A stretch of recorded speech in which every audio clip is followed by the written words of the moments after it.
long have I waited for such a worthy challenge. I will savor this. And if this conflict brings about the end of my life, I will savor it all the more. Hey everyone, I'm Deegan and I'm a professional comic book artist and illustrator.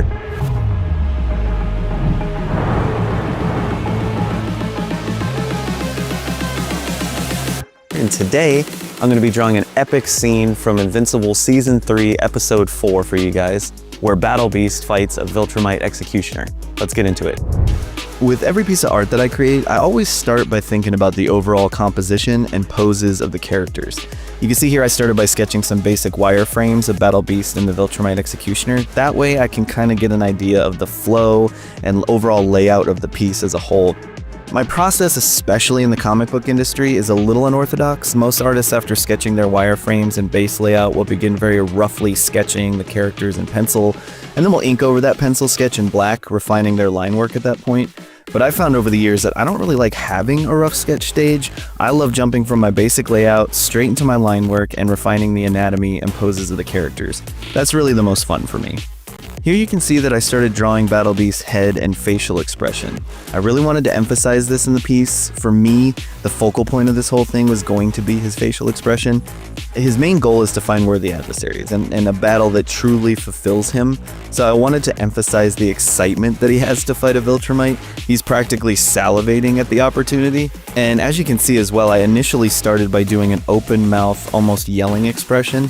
But I found that it wasn't conveying the emotion that I just talked about wanting to convey, so I scrapped that whole thing and started working on a more sinister, excited smile. I'm glad that I did, because this second expression that I drew was exactly what I was going for. I really took my time on all the details and little intricacies of his face, because again, I really wanted it to be the focal point. And then I moved on to the Viltrumite, refining his line work and anatomy and overall pose. He really is secondary to Battle Beast here, but even though he's not the focal point, I wanted to make sure that his pose and body language was still interesting and dynamic. I paid extra attention to the hands, because hands are always an amazing way to add life and excitement to a character's pose. It can really add a lot of expression to a piece. Now that I have the base bodies of my two characters drawn, I started focusing on drawing their clothes and armor on top of those base bodies. I really like to do it this way because then I feel like I make the clothing and armor look like it truly is fitting on top of the character, and I don't run the risk of anything being too small or not in the proper perspective. It really allows me to fit everything onto them properly. Drawing Battle Beast's armor onto his torso and lower body was especially difficult for me on this piece. With how much foreshortening I have in his pose, it made it really tough for me to get the curves and the lines of his suit to look correct and in proper perspective. So you can see that I erased and redrew them several times. I really wanted to get it right, so I just kept trying. Here you can see that I started erasing some of the underlying base body now that I had the costumes and armor drawn in. Now that I had the line work for Battle Beast and the Viltrumite executioner finished and locked in, I moved on to the coloring process. In the comic book industry, a lot of artists like myself will only do specific parts of the process. I, for example, will pencil and then ink a piece, and after I have drawn the black and white line work, I'll send it off to a professional colorist who will then color the artwork, at which point it's finished and ready for printing.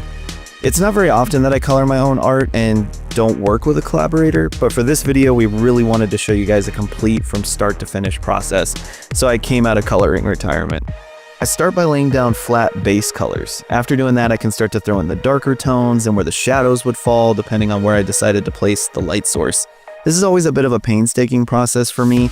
It's a lot of trial and error, throwing shadows on certain areas and seeing what works and what doesn't. This part is a little difficult to see on the video, but at this point I was working on Battle Beast's face and hair details. I really wanted to get a lot of tones and details in his face because again, I was looking at it as the focal point. Then I went in and added some details to his arms to show and convey that he's covered in fur. Now it was time to start throwing in the highlights. These are all the places on the characters where the light is most likely hitting most prominently, and therefore the lightest shades. Now I started throwing shadows and darker tones onto the Viltrumite. Believe it or not, he was a little bit more difficult for me simply because his color scheme is so simplistic. I wanted to make sure that he was still interesting visually and that the shadows gave everything dimension, but it was difficult because of how monochromatic he is. That's where adding highlights and things like that really help him pop. Here you can see me kind of messing with and tweaking the overall values of the darker and lighter tones, trying to figure out exactly how deep I wanted to go with them. Now that I had the colors for my two characters pretty well set, it was time to start figuring out what to do for the background.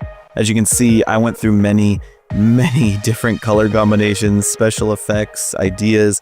I finally settled on a yellow and red gradient, and then I outlined both characters in a contrasting color to help them pop from the background a little bit more.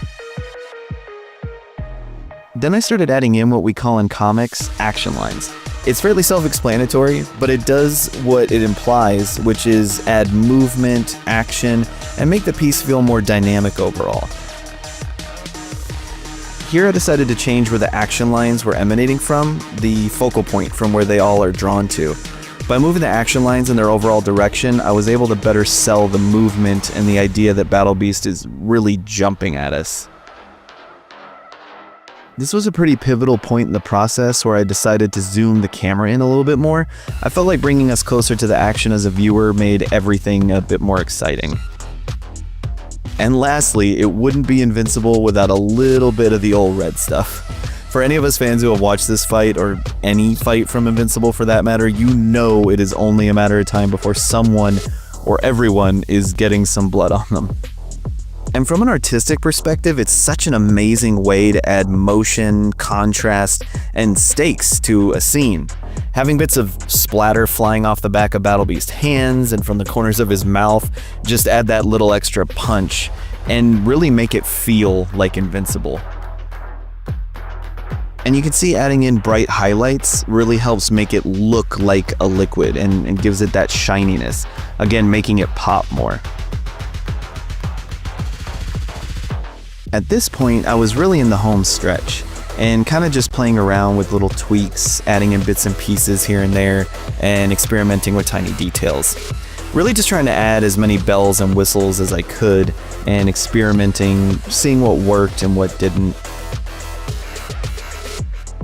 One of the things that worked was adding in some thicker line work on the sides of the characters that would be getting less direct lighting, as well as adding in what we call cross-hatching lines, just to help give more texture and vibrancy and life to the characters. At this point, after looking at it dozens of times, up, down, sideways, and until my eyes started to blur, I realized that I was incredibly happy with it and was about ready to call it completed.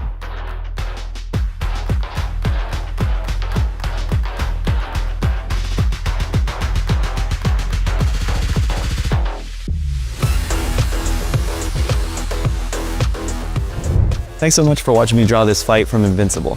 You can watch seasons 1 through 3 of Invincible only on Prime Video. And don't forget to like and subscribe to the Prime Video YouTube channel for more videos like this. See ya.